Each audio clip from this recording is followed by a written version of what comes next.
All right, music fans, welcome back. It is me, Dave, the real music observer, observing real music in real time for real people, just like you right there, and just like me here.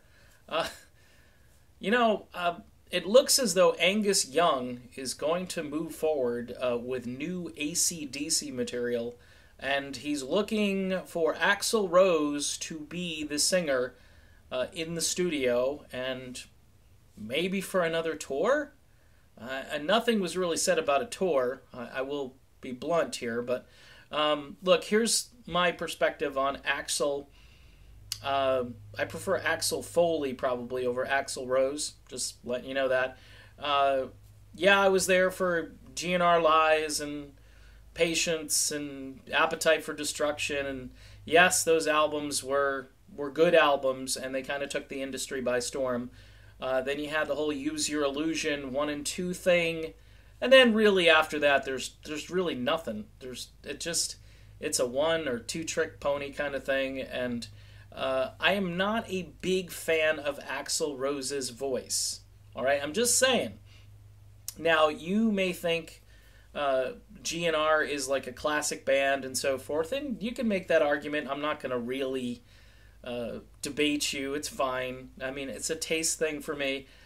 But I look at Bon Scott, and then I look at Brian Johnson. I look at those two guys as lightning hitting twice in the same spot. And that would make sense since AC/DC is kind of like alternating current and then direct current. Kind of. I mean, I don't know. Trying to put the electricity thing there. I just don't have any enthusiasm for new music, especially with Axl on vocals. And the other deal is this: Brian Johnson has been out and about. He made an appearance a couple weeks ago singing Route 66 of all things at this thing.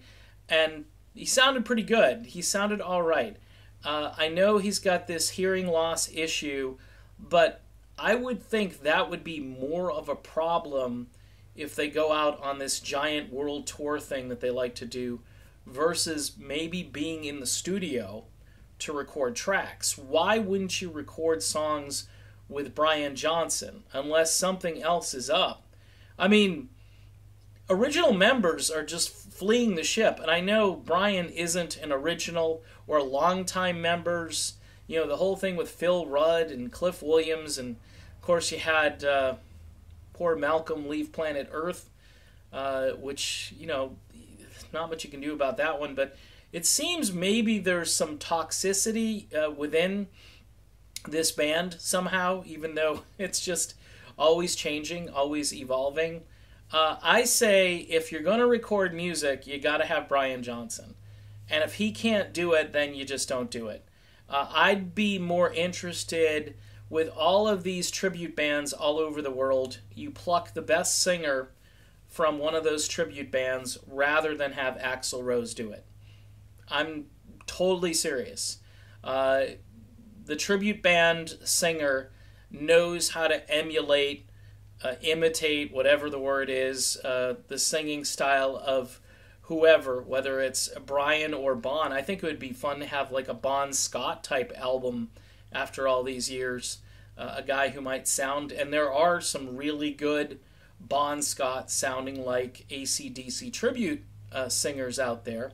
In fact, the original bass player for AC/DC is out there with a tribute band somewhere. I want to say somewhere in the UK or just in Europe somewhere. I don't know, but I've seen video, and they're not bad. I mean, are they better than the version of AC/DC with Axl Rose? Yeah, I'd rather listen to that.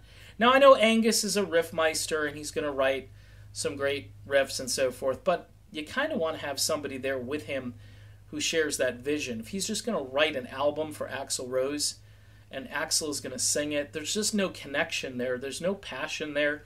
And it's just trying to cash in on the entire brand rather than just putting out. Why not just put out an album and don't do a huge world tour, or find a singer, again, who sounds like Brian or Bon to do the world tour, and let Axl go back to Guns N' Roses or whatever he's going to do, because I'm just not feeling it. I just don't see that as the future of AC/DC. Now, you may have a different opinion. That's fine.